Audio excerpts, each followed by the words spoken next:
And Bryan Passink, the color analyst for the Crimson Tide, and we had him on yesterday previewing this game against the Auburn Tigers. What a huge win last night for Alabama basketball. Nate Oates, and man, just Bryan, I know a lot of fun for you calling the game. Sure was. Absolutely. And it was nice being on with you guys yesterday, but today's a lot more fun because I was nervous yesterday talking about the game and previewing it, but now I'm just basking in the glory of it all. It was a great night for the Crimson and White, no doubt about it. Yeah, they've just been so close throughout these games. And, you talk about the Florida game up, the Kentucky game, they beat Mississippi State. And this is a point where you're either you're 1-3 or you're 2-2. But to get to 2-2, not only you got to beat your rival in state, you got to beat the number 4 team in the country that's one of the hottest teams since last year. And Alabama not only did it, but they did it convincingly in Coleman Coliseum. And a great place to do it in front of your home crowd. Yeah, it was, first of all, it was just an incredible atmosphere. And talked to Coach Sanderson this morning, actually, about how it reminded me of the Plaid Palace days, back in the glory days, when the building was packed, 15,000 plus on a pretty regular basis, especially for conference games. And it felt like that a lot last night. I mean, it was from well before tip. I mean, the students were packed, and the student section was completely full well over an hour before the game. They were turning students away, and it was incredible to start the game. The team came out with a ton of energy. The crowd was into it. Just an electric atmosphere. And as you mentioned, this was an important game for Alabama for a variety of reasons. And I think maybe more important than just the rivalry, and it's it's hard to say just a rivalry because that in itself is such a big deal. But because of those close losses and near misses against quality opponents, especially on the road, Alabama needed a victory. They've been playing well, played well on the road in Gainesville, played well at Rupp Arena, but you got to win. You got to win some games against quality opponents, and for a top 5 team to come in Alabama. To not shoot the ball well, but still win by 19 points is very impressive. And I think encouraging moving forward that this team has now gotten good enough in other facets of the game to be able to win games against really good opponents when shots aren't falling. That wasn't the case to start the season. So the shots will fall. I think they'll get better from the 3-point line. I thought Auburn did a good job defending the line against Alabama, but this team they've improved as much as anybody that I've seen in college basketball from the start of the season until now. Hey, Bryan, first of all, happy for you because I know we talked about this yesterday, but your love for the game of basketball, I'm a helmet head. We joke about that all the time, but but I know how much this means to you, but also for fans like myself and other people who are big football fans. We know about those crowds at Coleman Coliseum. We remember the Plaid Palace. We remember the games against Arkansas and the games against Shaq and Robert Ory and teams that you had, and the great moments in Coleman Coliseum. It was almost impossible to come in here and beat Alabama, and getting that home crowd juice with Missouri rolling back in here. It's a quick turnaround, man. And now we get to see this team come off a huge win, but now you got to go back and forget the emotion. You're going to probably have a great home crowd again, but how does this team respond now, coming off probably the biggest program win? This has got to be the biggest win in 10 years or so for Alabama basketball. And now the crowd, they got to come back, and now this team has got to respond now to great success. What's the next step for this team now? Yeah, I think that's a great point. And being able to handle adversity is something that this team has done well, going on the road and losing some games and bouncing back, coming back home and beating a good Mississippi State team and now beating a good Auburn team. And now, and I know Jay fortunately had to handle this a lot, and he did it very well, is handling success. How do you respond after everybody's patting you on the back and telling you how great you are and winning a huge game against your rival with not a lot of time to think about it?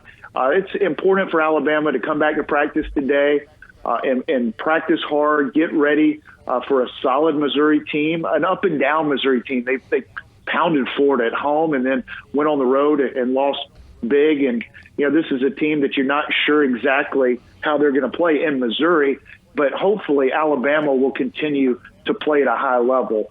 They've been up and down shooting the ball, but they've been consistent recently defending. They've been better taking care of the ball. And if you can do those things, this Auburn game will be one of those marquee wins that could be one of the biggest in recent memory, as long as it's something that you use to build off of, and it's not just a one-time thing, kind of like Kentucky was last year. And not to take away from last year's team, but that was a huge win for Alabama to start conference play last year. A highly ranked Kentucky team came in. Alabama hadn't beaten Kentucky in a while, and the place was packed, and it was a great win. It was a great day for Alabama basketball.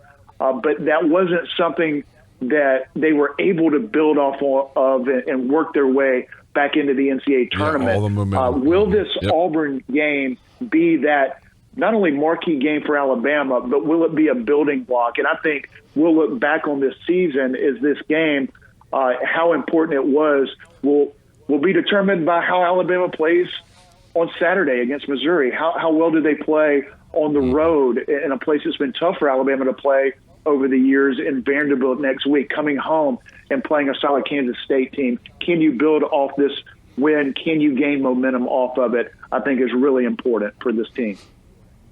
Yeah, 19-point win, and John Petty, not his best night, 7 points, but Kyra Lewis, man, he really stepped up and ends up with 25 points in the game. And then I was talking about this with Scott earlier, and even Bruce Pearl brought up Alex Reese, saying, look, that's going to be a matchup that's really tough for us. Talk about how Nate Oates is using him. He looks like a different player in this system, in this offense. Last night gets 13, but the biggest thing was 3 of 6 from three-point land, and really adding a spark to that Alabama offense. Yeah, we've talked about John Petty, and I think John is maybe the most improved player in the SEC. And I think we'd be talking about Alex Reese in the same way if he was healthy.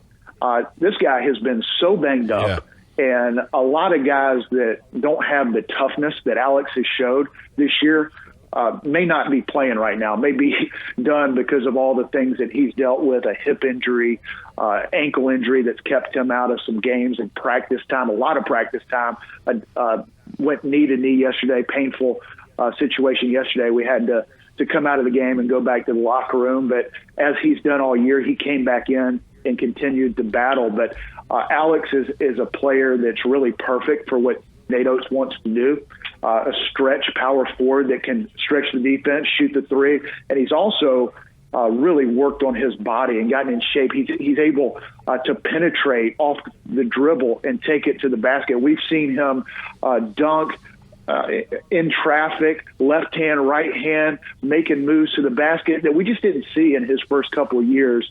I've been so impressed with the work he's put in and the improvement of his game, and I think as he continues to get healthier, we'll see even better play out of Alex. But those guys have really improved their game and bought in the last spring and this summer to what Nate Oates wants to do. They were excited to play this style, but to play that style, it takes a ton of hard work, and practices are miserable initially because they go so hard. There were I won't be too graphic, but there were a lot of trash cans around the practice floor on those first initial practices with how hard these guys go. To play at this pace, to be third in America in tempo, takes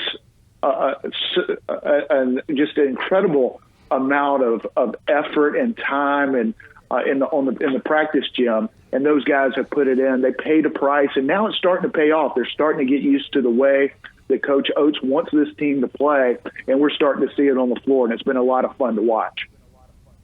Talking to Bryan Passink of the Crimson Tide Network. Bryan in his 16th year now as the color analyst for the Alabama Crimson Tide. Bryan, I know you're an X's and O's guy, and we love to talk about X's and O's on here all the time. But one thing that about you understand tempo, you understand defense, offense, all that stuff.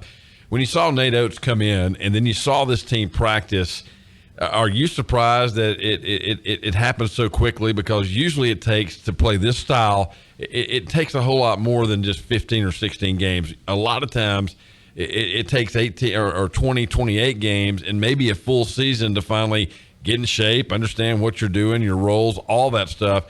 But I think Alabama's learned the system rather quickly, and to be as effective as they've been able to do, particularly in conference play. Are you surprised by that? Because I think a lot of the fans, and I know everybody that covers SEC basketball is. Are you surprised at how quickly this team has been able to adapt to this style of play?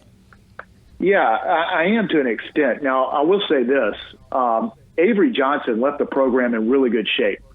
He recruited some high-level players, some great guys and guys that want to be a part of something special at Alabama. Now, it didn't work out to the level that we wanted it to under Avery, but the guys he recruited were really good players, and thankfully they fit in probably better into Nate Oates' system than they did Avery's system. But Nate knew what he was getting, especially when he kind of had to re-recruit some of those guys.